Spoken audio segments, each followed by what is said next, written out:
The heavy oak doors of the church felt like the entrance to a tomb. Amelia clutched the bouquet of white roses so tightly her knuckles were as pale as the petals. Every eye was on her, a sea of expectant faces turning to watch her entrance. At the end of the aisle stood James, his smile handsome but strained, a subtle flicker of anxiety in his eyes that only she could recognize. Beside him, in a powder blue dress that was just a shade too regal, stood his mother, Margaret. Her smile, however, was a thin, unyielding line of triumph.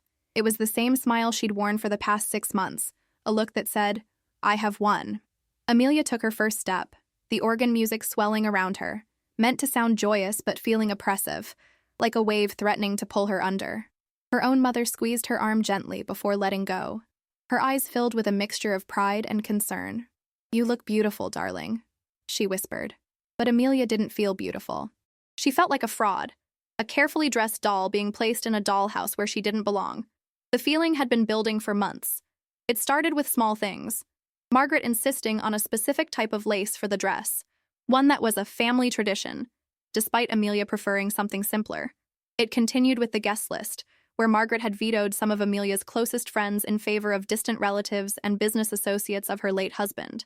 "A wedding is about the union of families, dear," she had explained, her tone leaving no room for argument. "It's important to present the right image." James, caught in the middle, had tried to mediate. "She's just particular," he would say, running a hand through his hair. "She's been planning this day in her head since I was a boy. Just let her have this, Leah. Once we're married, it'll be just us." But Amelia knew it wouldn't be. Margaret's influence was a shadow that stretched over every aspect of their lives, from the neighborhood she insisted they should live in, to the china pattern she had already purchased for them as a welcome gift. Each concession felt like a small piece of herself being chipped away, replaced by a version of Amelia that Margaret deemed acceptable. The woman who was walking down this aisle was not the same one who had fallen in love with James 2 years ago, on a rainy afternoon in a crowded coffee shop, laughing over a shared newspaper. The breaking point had come just an hour before, in the small sunlit room where she was getting ready. Margaret had entered without knocking, a velvet box in her hands. "A little something to complete the look," she'd announced. Inside was a pearl necklace, beautiful but old-fashioned, heavy.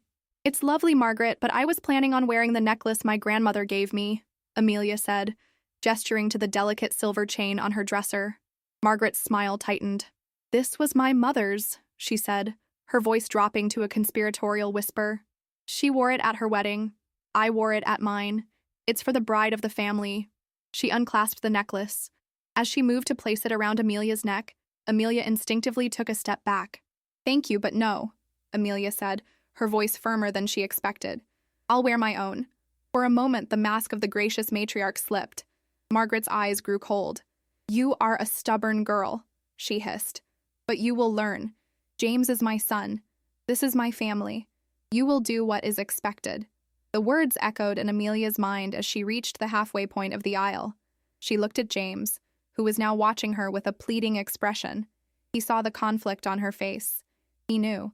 But still, he stood there, waiting for her to come and complete the picture his mother had so carefully painted. And in that moment, she understood. It would never be just us. It would always be the three of them, with Margaret holding the brush. Her feet stopped.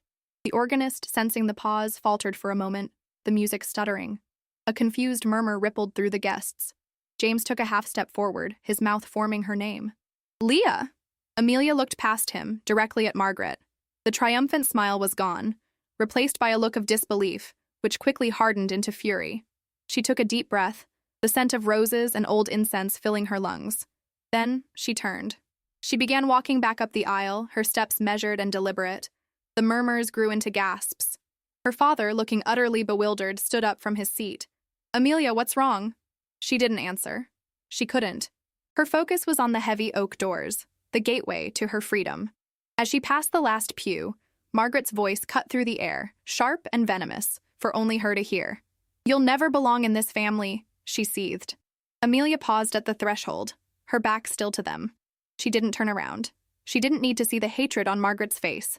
She had seen it already.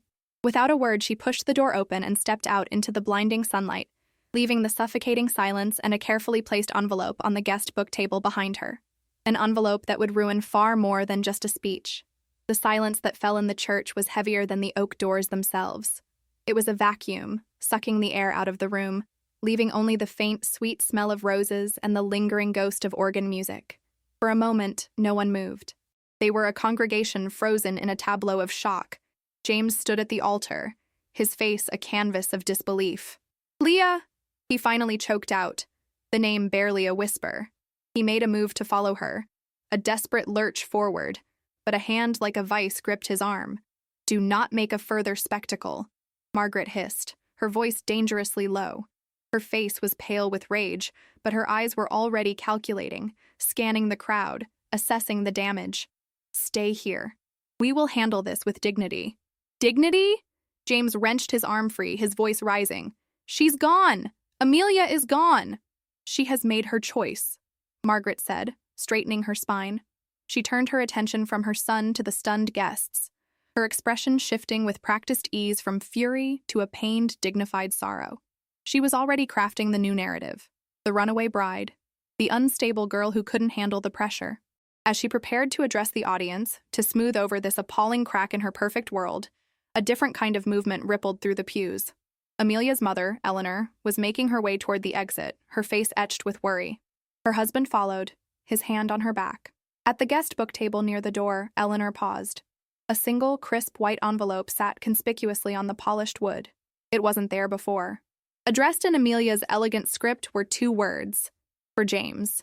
Eleanor picked it up and walked quickly, not to the exit, but back down the aisle toward the altar. The guests watched, their attention now divided between the matriarch about to speak and the mother of the bride on a determined new path. She ignored Margaret completely, her eyes fixed on James. "James," she said, her voice trembling slightly as she handed him the envelope. "Amelia left this for you." James stared at it as if it were a venomous snake. His hand shook as he tore it open. Margaret watched, her lips tightening into a bloodless line. "Whatever tantrum she has committed to paper can wait," she said loudly, stepping towards the lectern where the priest had stood just minutes before. "My dear friends, my family, it seems we are facing an unexpected—" Her voice trailed off. James wasn't listening. He had pulled out not a letter but a sheaf of papers, printouts of emails, bank statements with neat highlighted sections, and a copy of a property deed. The sounds in the church shifted from shocked silence to the rustle of paper as James's trembling hands sorted through the documents. He read a line from an email, then another. His face went from confusion to a sickening, dawning comprehension. The house. The beautiful colonial home that Margaret had presented to them as a generous wedding gift, purchased with funds from a family trust. The documents in his hands told a different story.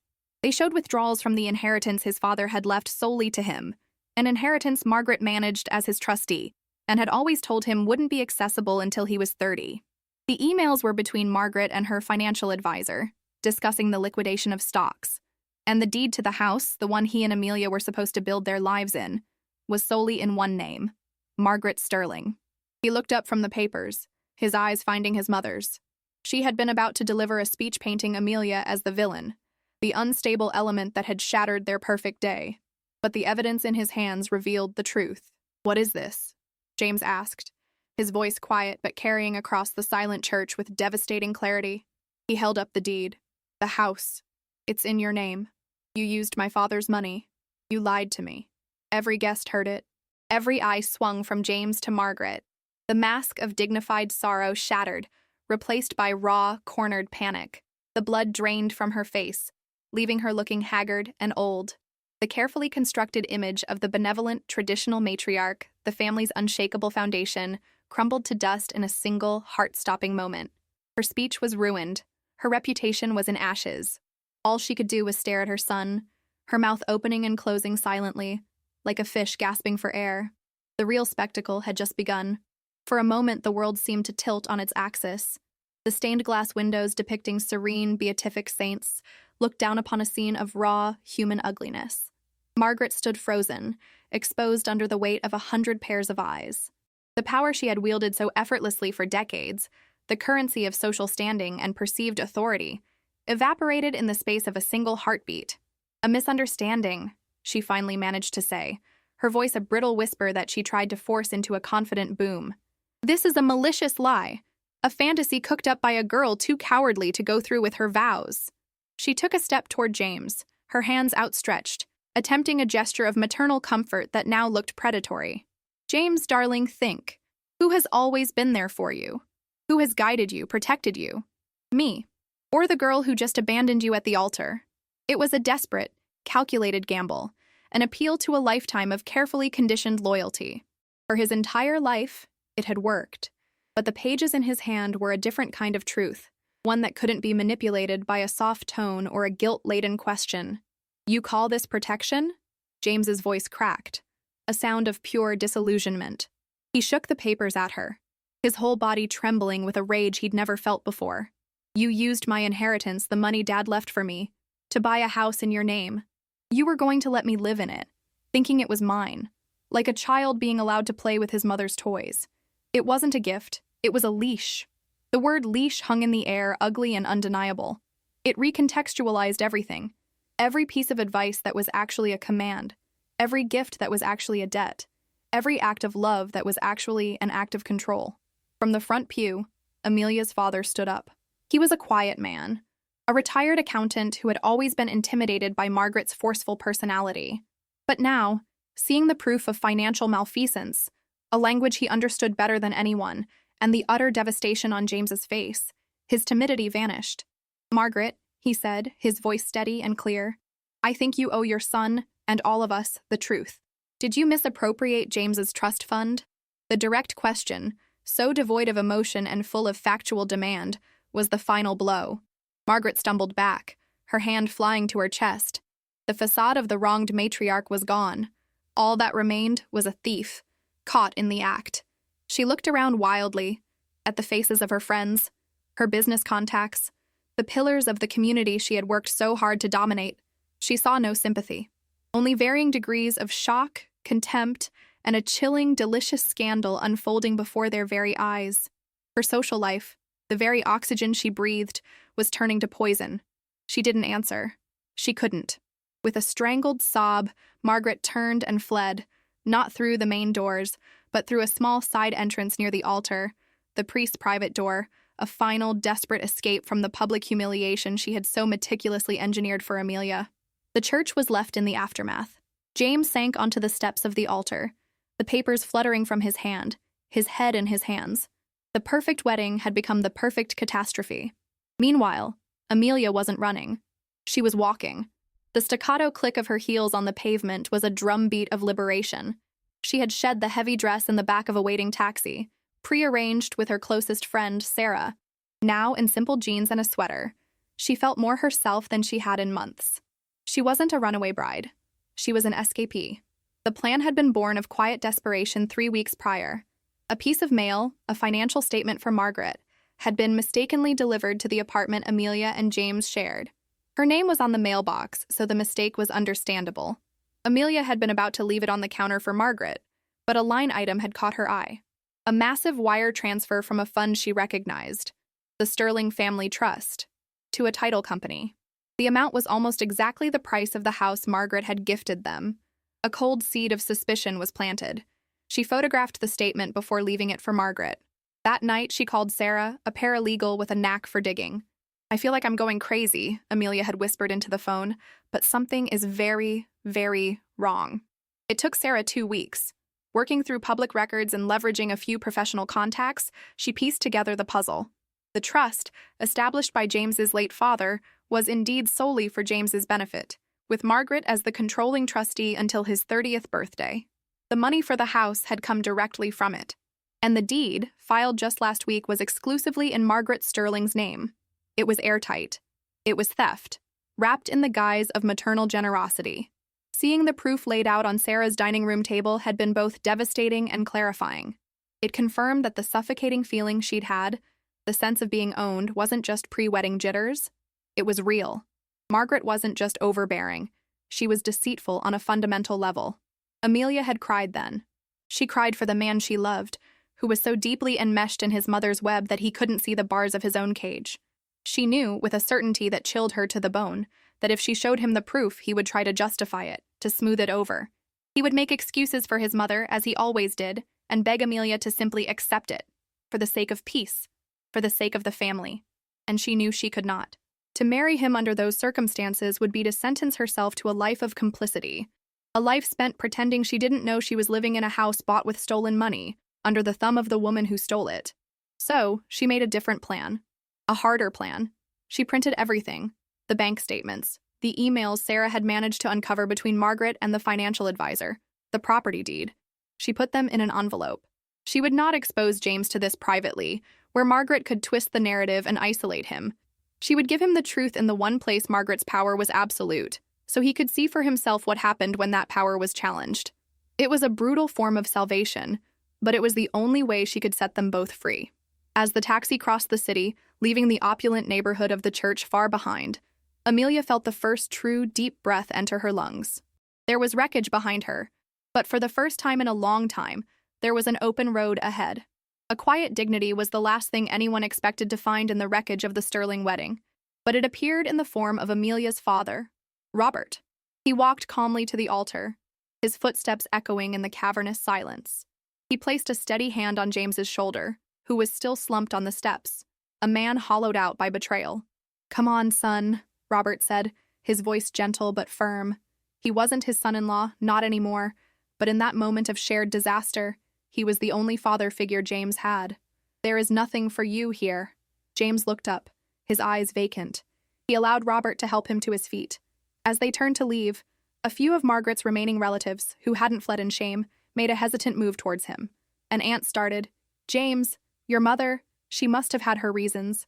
James flinched as if struck. He stopped and turned, his gaze sweeping over their faces, seeing not family but accomplices to his mother's long and suffocating reign. "Reasons?" he said, his voice raw with a newfound strength born from absolute devastation. "She had one reason: control. And none of you ever questioned it. Not once." He didn't wait for a reply. He walked, head high, past the wilting flower arrangements and the pristine white aisle runner that now seemed like a path from a nightmare. He walked out of the church with Amelia's father, leaving behind the ruins of a life that was never truly his to begin with. The doors closed, and the story of Margaret Sterling's spectacular downfall began its frantic journey through the city's gossip mills. Across town, in Sarah's bright, airy apartment, Amelia stood by the window, watching the city move on, oblivious. The wedding dress lay in a heap on the floor, a cloud of discarded silk and broken promises. Sarah had a steaming mug of tea in her hands. "You're quiet," Sarah said softly, handing her the mug. Amelia wrapped her cold hands around the warmth. "I keep replaying it," she whispered. His face, the look in his eyes when he realized. "It was cruel, Sarah. What I did was cruel." "No," Sarah said, her voice fierce with loyalty.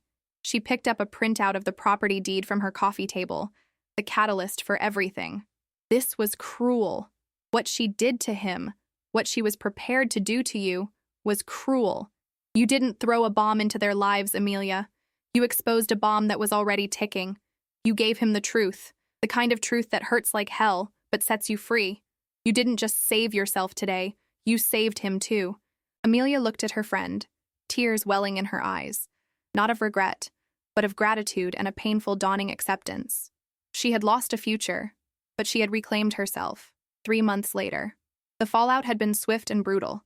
The story of Margaret Sterling's financial and social implosion was a legend in certain circles.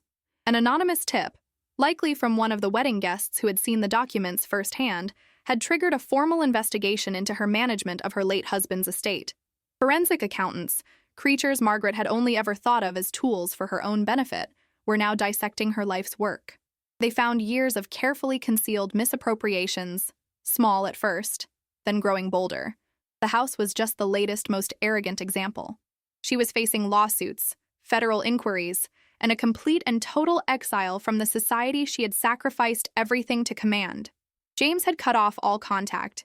He had hired his own lawyers, who worked with Amelia's father, Robert, to untangle the financial web.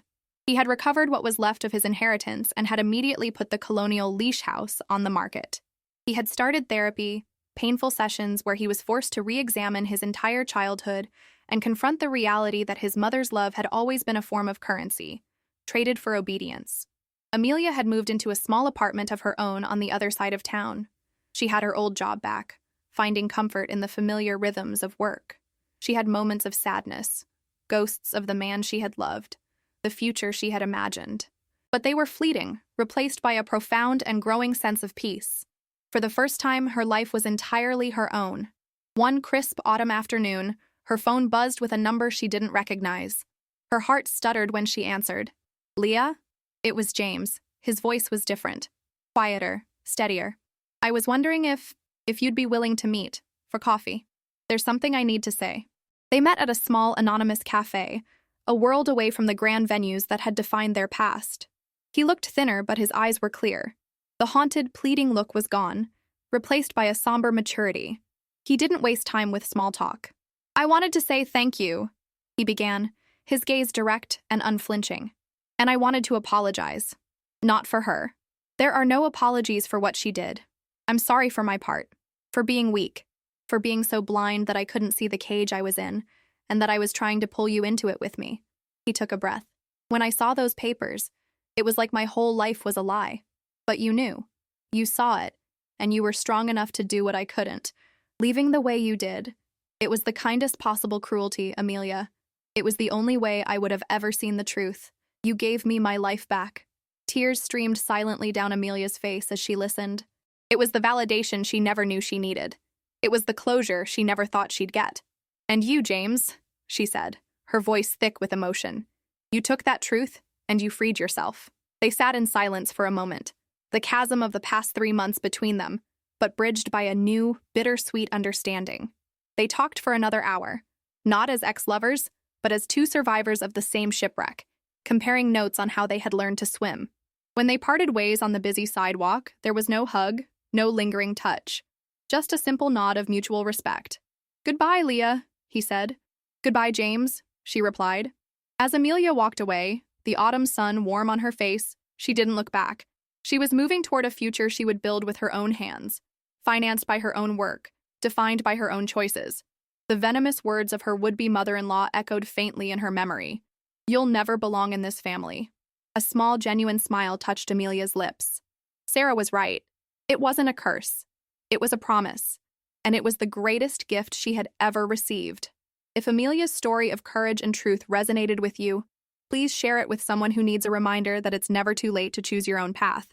Let us know your thoughts in the comments below, and subscribe for more stories that touch the heart.